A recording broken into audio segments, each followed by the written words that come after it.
Good morning, everyone. Welcome to an episode of Coffee Break with Card, La Hora del Cafecito's new sister show. Welcome. My name is Lourdes Quiñones. I'd love to welcome you to Coffee Break with Card. So if you're in here, let us know if you're drinking your coffee with us. We'd love to say hello to you. In today's program, we're going to be talking about how to prepare your loved ones with ASD or with autism to go back to school. We'd like to discuss some strategies on how to prepare them and implement them starting now so they can be ready before they start so we can make that transition very nicely. Okay, so come on in, join us. We have a lot to talk about. But before we get started, let's start introducing you to our coffee break hostesses. As I said, my name is Lourdes Quiñones, and I'm a card consultant assigned to the primary age group. And professionally, I am a pediatric physical therapist as well as a special education teacher. I am joined by my colleagues, Olivia Mcdonald. Buenos dias, Olivia. And also by Maggie Aldana. Buenos dias, Maggie. Buenos dias. Olivia Mcdonald is an excellent professional in the field of public health. She is a card consultant assigned to the primary age group, just like me. And she's the mother of a beautiful baby boy and has a younger brother diagnosed with autism. Welcome, Olivia. Miguel Dana is an excellent special education teacher, and she's a former chair of the CARDS Constituency Board. Thank you for your service. And she's also the mother of 3 children, 2 of whom are diagnosed with autism. So welcome, Maggie. Thank you, Lourdes. Jasmine Castellano couldn't join us today. She continues to be outside of the area, taking care of some family issues. So she isn't able to join us, but she'll be back to in our next episode, willing. So thank you. I wouldn't be surprised if she's around here somewhere. She usually is, even when she is at a distance. So thank you. It seems like we lost Olivia. Oh, no. Uh-oh. Oh, there she is. Let me let her in. Oh, Olivia. There you are. Woo! There we go. It was just loading and like you guys were frozen. I could hear you, but I wasn't sure if you could see me. Yeah. I was like, oh no, we lost her. Anyway. So we're glad you're back. You're back. That's what's important. Yeah. So before we get started, we want to review the rules we want to adhere before we get started. And so just remember to keep an open mind, maintain a positive attitude, and use respectful language so we can all remain safe. Olivia, do we have anyone that we can greet before we get started? Yes, I want to say good morning to Mark and Chris, Philomena, as always. Good morning. Great. Good morning, Philomena. Good morning. Number 1 fan. Yeah, and Chris and Mark. Good morning. Thank you for being with us. Thank you for joining us. Anyway, like I said, in today's program, we're going to be talking about how to prepare your loved ones with autism to go back to school. And we will be discussing some strategies that you can implement right away. So your child with or young adult with autism can get started and mentally ready and prepare to make that transition back to school from summer very smoothly. Okay, so join us. We have a lot to talk about. So Olivia, can you start out with some recommendations and how to that we can give parents and how to prepare their loved ones with autism to return to school smoothly? Yes. So I think one of the first things would be to start a routine in the mornings to prepare as if you were already going to school. So starting at least 6 weeks before the first day of school, ideally. I recommend including a visual calendar with images arranged in sequential order of what needs to be done to get out of the door and onto the school bus or basically what it looks like to be prepared and be ready. So use photos that show that final the final product, if you will, that being ready. And it's also important that you start preparing your son or daughter for bed early in this same period. Again, that ideal period of about 6 weeks before school starts, and to start slowly. It's a good idea to start small, especially if you know your child tends to become easily overwhelmed by changes in routine. So, and if that's the case, you should break the tasks up into smaller parts, and start one part at a time. So let your child master the first that first part, and then after they've mastered it, add the next, and so on and so forth, until they are able to complete the entire task that you're wanting them to master. So, for example, if the first task might be to get out of bed, the next would be to walk to the bathroom independently, then to use the bathroom, brush teeth, etc. The most important thing is to establish or reestablish a routine that matches your child's abilities and helps them to feel good about doing these important self-care tasks, again, as independently as possible, as they prepare to go to school. So don't forget to provide only like the necessary help. Mm-hmm. So, and that can look as simple as just verbally reminding him or her to look at the visual calendar, encouraging them to repeat these functions by reinforcing their behaviors, and basically the most effective way for your child. And Maggie, you have an opinion about that also with the younger ones, right?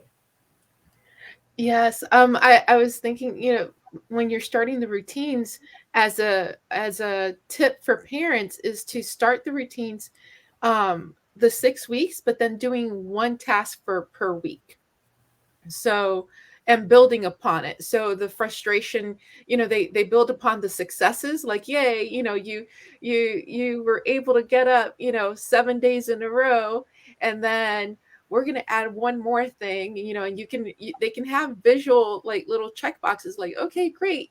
And make sure you celebrate it, because this is, these are really tough things for some of our kiddos that, just they thrive on, like, okay, well, I did it, yes, it was challenging, but, they're getting that positive reinforcement. And so if you think of our calendar here, school is going to be starting mid-August. So we need to start having these conversations right about now. We need to start thinking about setting up these routines now, because this is the 6 week prior window that Olivia was mentioning. Yeah, and one of the things that I mentioned in La Hora del Cafecito was that I don't want, and I think we should all keep in mind that one step is closer to the final product than no steps at all. So just celebrating something got done. So instead of thinking we have to have the final product in order for us to feel successful, it's not realistic, right? So just celebrating, like you're saying, celebrating the small little steps, that is successful. So realizing that every little step, every step we take counts. I was going to start singing maybe one of those 70s or 80s songs. Every step I take. Anyway, so let's celebrate that, right? So yeah, but so that was a great point. Thank you for sharing that, Maggie. I really appreciate that.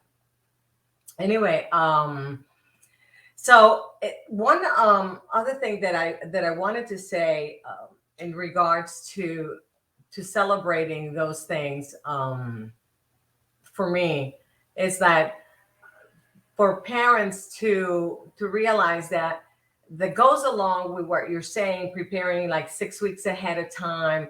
It's also that some children will go to school in a bus, others will go with parents. So another tip would be start riding that bus. Practicing as if they were going to go on the bus. So maybe start practicing going to the bus stand, to start walking towards where they take the bus, or driving by or walking by the school, Taking those prior steps to going, like you say, going to bed early to finish that, that whole routine. So go as far as doing that. However, one big caveat I would say, it's like, just let them know that it's a practice, that it's not going to happen. Let them know ahead of time so they don't get frustrated. Because if you don't let them know that it's a practice, they might just be expected. For those of of your children who are like, oh, they're ready to go to school, they're excited to go to school, they might just say, well, where's the bus? They might just be ready and get frustrated when the school bus doesn't arrive or when the school doesn't open. So we don't want to, in that practice, we don't want to frustrate them. So be sure to let them know. Another thing that we talked about was making sure that, especially if it's a new teacher, make arrangements for the child or the young adult to meet the teacher. And that might entail, if it's not possible on a face-to-face, to go visit the school. It would be perfect if you were able to make arrangements to go visit the school so they physically know what the space looks like. Well, maybe ask the teacher to take pictures of what the school looks like, so we can make a social story or something like that about it. But let them know. But maybe make an arrangement of meeting the teacher face to face through virtual meeting, right? And also make sure to write a letter to the teacher to let them know about introduce your child to them.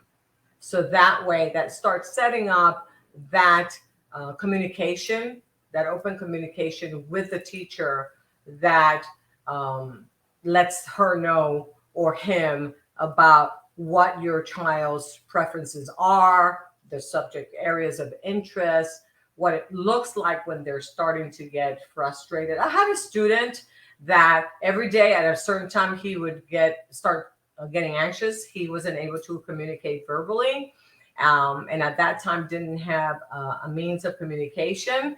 So every day at a certain time, he would start getting frustrated, and I did not know what it was. It was the beginning of the year. Well, it turns out I had to figure it out. He was getting hungry at that time. I eventually figured out what it was, and he was hungry. So had I known that he usually eats a snack at 10 a.m. or around that time, that would have eased that discomfort for him and for me, because I would have figured it out sooner. So those little things, if you know, let the teacher know. Write it down for them. He usually gets hungry around 10 a.m., or he has a snack around 10 a.m. or she, and things like that. And then that opens it up for communication throughout the school year. Anything else, girls, that you want to share there? Good. Okay. All righty. So, Maggie, for you, what else do you suggest to parents in terms of preparing their child to start the school year? A suggestion would be to say, if your child has conditions related to sensory sensitivities, Yes. either hypersensitivities or hyposensitive, and you do not have a sensory diet routine already in place, that you consider establishing a routine that's appropriate for your child, depending on their needs and the effectiveness of the interventions that you've already discussed with your therapist. And if you already have a sensory diet but haven't been following it over the summer, then my recommendation would be that you consider reviewing it and thinking about whether there's a need for the changes to the sensory diet, because our kids, they're evolving, they're changing, and some strategies that may have worked last year, or techniques may be outgrowing them, and they may need new sensory diet techniques. So that's something to consider. Yes. So while for those who are joining us for the first time, maybe, or who are new to the diagnosis of autism and may not be aware of what a sensory diet is, can you let us know what a sensory diet is? Yes, sensory diets are sometimes thought of as involving food. It could, but it does not necessarily. We're talking more about activities um, that involve one or more of the senses and help people with sensory issues to self regulate. This helps them prepare to learn and participate in daily activities.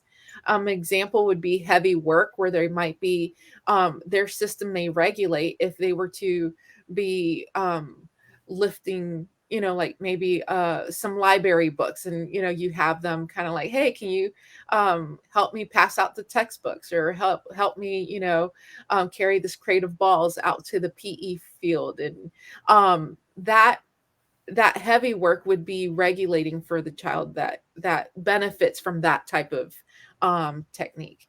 If your child is on a sensory diet that has been interrupted for the summer break, it's recommended that you consult with your occupational therapist to review whether the sensory diet continues to meet your child's sensory needs. It's also recommended that once the diet is approved, you start using it at home weeks before the start of school, in order to establish the routine and help regulate your child's sensory system. Um, one other tip, I wanted to let our audience know that they can access more tips for sensory processing on the website understood.org. And that's an organization that offers a ton of free information on important topics that affect the learning of our children with diverse abilities, to include sensory processing issues, attention deficit disorder, and dyslexia. The good thing is that the information is available in English and Spanish, and we're going to share the link for our audience so they can get some ideas on how to manage the sensory needs of their loved ones with um, going forward. So that now they have another resource in their tool bag. Yeah, and I share that website with teachers all the time. And when you go into it, it asks you if you're a teacher, if you're a parent, or if you're a person with either ADHD or with autism. It'll ask you what it is. So it adjusts itself depending on your role. So it's a fabulous website, and it's filled with evidence-based information. So I highly recommend it. And so. Articles that are easy to read, and not very long at all, but filled with information. So please go ahead and access that. So thank you for doing that. I also want to let you know that we're going to be sharing another link from understood.org, where it shares some recommendations on how to help your loved ones with autism reduce their anxiety if they're not only going back to school, but on top of going back to school, the school they're going to is perhaps a middle or a high school that we know, in fact, brings in another set of issues to be anxious about, dealing with those social aspects of it, and a whole bunch of other issues that are part of that. For example, they talk about young people maybe afraid of things that are related to that, like dealing with the hallways. It's something that comes in that we might not think about. Dealing with the social pressures of being a teenager, things like that. And so they talk about sitting down with your young person and discussing what they are afraid of, and making an action plan about it, and talking about the class schedule together. How are they going to deal with it? And reminding them that you're there to help them and to boost their confidence. And in the last show, we were talking about how we did a show in 2020 about middle school, and Maggie brought us some ideas that were mind-blowing. I think that in our YouTube channel, that was in Spanish, but you brought up some great points, Maggie, about some of the challenges of middle school that I hadn't even thought about, obviously, because it had been so long since my kids went through middle school. But can you share some of those challenges that we forget about, that middle school, for example, brings up on us, that we should be considering? Yes, there's both like executive functioning, time management, the need for an agenda, because they may go from an environment where they were in one classroom or two classrooms for most of the day, and then now we're going into an environment where they're expected to transition from one room to the next room independently. So what does that look like? If you have 4 minutes to go to your classroom, what is going to the bathroom look like? Like there, now we have to start thinking ahead. And what does 4 minutes feel like? You might want to practice. You have 2 minutes to actually go to the bathroom and still continue walking to the class and make it on time. Other things would be practicing how to use the locker. So maybe getting, a suggestion would be for parents to get a lock at home that simulates the ones that they have access to at school, and then practicing that. And if they're spinning, these are fine motor skills that some of our kiddos may need that extra time. These 6 weeks that Olivia was mentioning earlier, use this so they can practice and they can start feeling successful. So it doesn't become, while they're under time pressure, they don't have, that anxiousness building up, that they may not be able to open their locker. And if this is something they can accomplish, maybe come up with a plan B where, okay, you're just gonna carry these books in your backpack, but you won't know that unless you start practicing now and having these conversations. Yeah, and this are the things, as a physical therapist, when I was in the school system, we're talking about dealing with, the backpacks, too many books in their bag, and then that brings issues with scoliosis and with the back. And then we're talking about they don't want to carry it too close to the body because it doesn't look cool. And then they have this heavy thing pulling in behind them. And then you have stairs to deal with. And then a pulley little luggage kind of you carry this way with too many books in there. That doesn't look cool. So it's so many issues to deal with. And so, again, things to think about, but we have to move on. So we're going to move on. But anyway, Olivia, you just talked about how to prepare. We just talked about how to prepare children to, or young adults for middle school. Let's flip that to how can parents, what do you have for recommendations for parents for children in elementary school, for example? Right. So I think another, apart from the suggestions we've already covered, so another good idea would be to use a social story, because they are a visual way of teaching appropriate behaviors to children with autism. And the reason they are so effective is because being visual, that language isn't interrupting the comprehension. So social stories are divided into several steps with words and descriptive terms that express the social situation in a simpler and more direct way, again, using words and images. So these stories are designed to help autistic children understand not only what to do in a given situation, but also how others are feeling and why they should respond with specific behavior. Also, sometimes in a social story, there's the if something is particularly challenging, what are their options for communicating that or being able to process that? And I know that last year we did a show on this topic in Spanish, which you can access on our YouTube channel. But on August 26th, we will be revisiting that topic again, and we'll be doing that show in English. Exactly. So for those of you who are bilingual and can access the Spanish show, you'll be able to access the topic that we did in social stories and how to write them, and the basic elements of the social stories, because again, they're so useful, and they can be as simple, it sounds stories or narrative, social narrative. Yeah, social narrative, yeah. But they sound so, like long. They can be as simple as one sheet of paper, like a flyer type of thing. It could be as simple as that, and they just get to the point. But yeah, so that's coming soon. Anyway, so stick with us.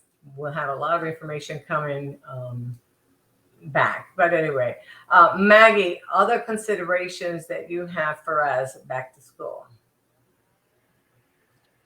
Yes, I want to refer back to the understood.org website.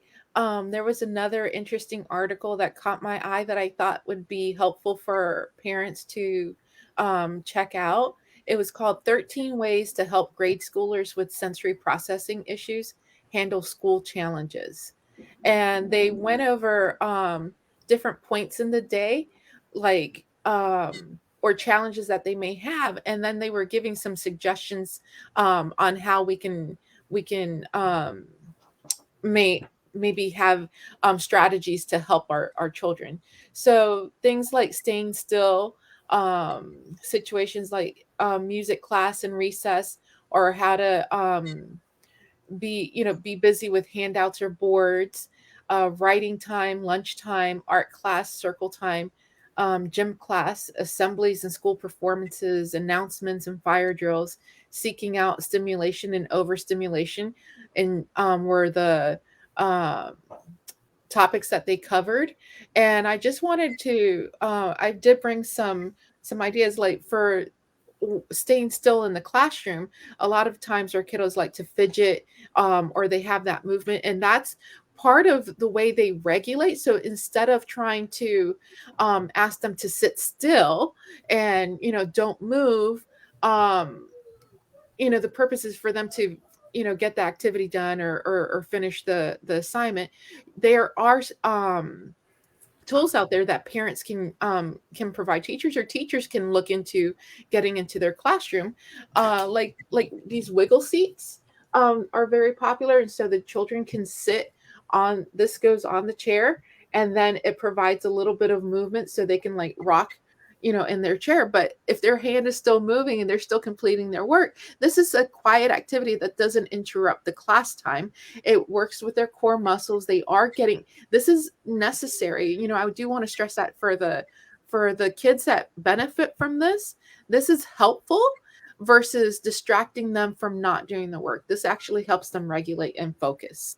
Another classroom tool would be like these fidget bands.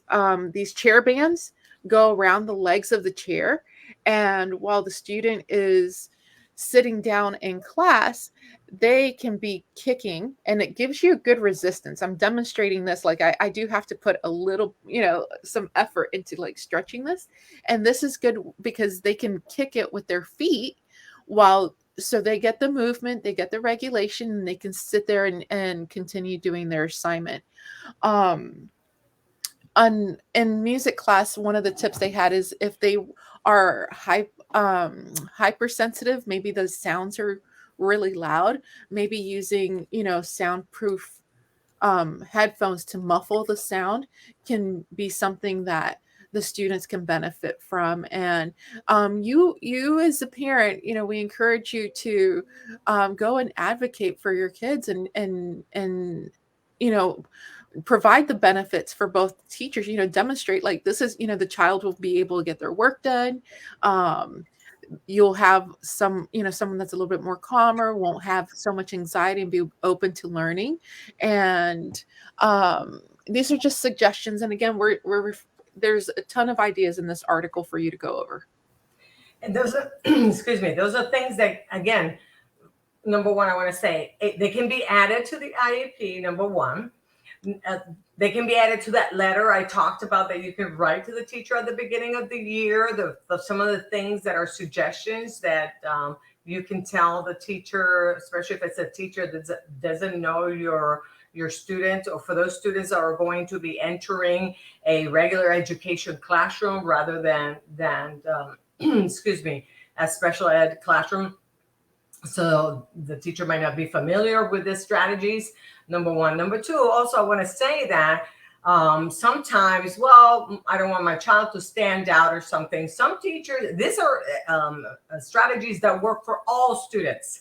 because all students could benefit from movement, and from, we, even as adults, we see ourselves sitting in a meeting and how many people are kicking their legs or are, twirling with the pencil, doing these things. We all have some sort of stimulation that we do to try to stay awake and do things. So when I was doing substituting, I went around general ed classrooms, and there were some teachers that were fabulous, and they had some ideas, and I was like pumping ideas from room to room. And some teachers had where students would check in what sort of seating arrangement they would get that day. So the students walked in, and these were general ed classrooms. They would pick where they wanted to seat. So they could pick, they wanted to sit on a thing like that, they would pick. So they picked themselves. So that would be something that a teacher could pick for their child, for their own classroom, where all the kids have an option to sit on that. And so that doesn't make the child stand out.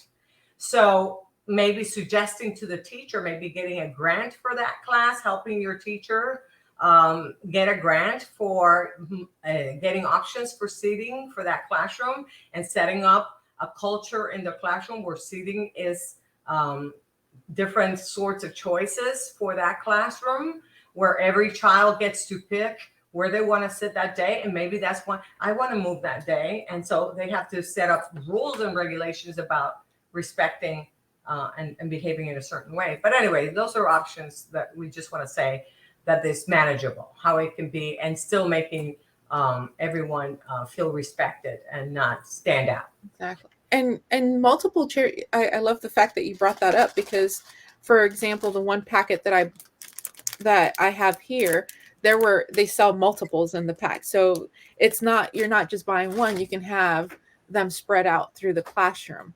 Yeah, as exactly. well. And so that, again, nobody's standing out. As a matter of fact, we're benefiting from it, because I know there's plenty of times that I've seen children with like hair bands. They may have their hair bands around their wrist, and they're like sitting there, picking at that while they're listening to. There you go, Olivia. Perfect. Yeah.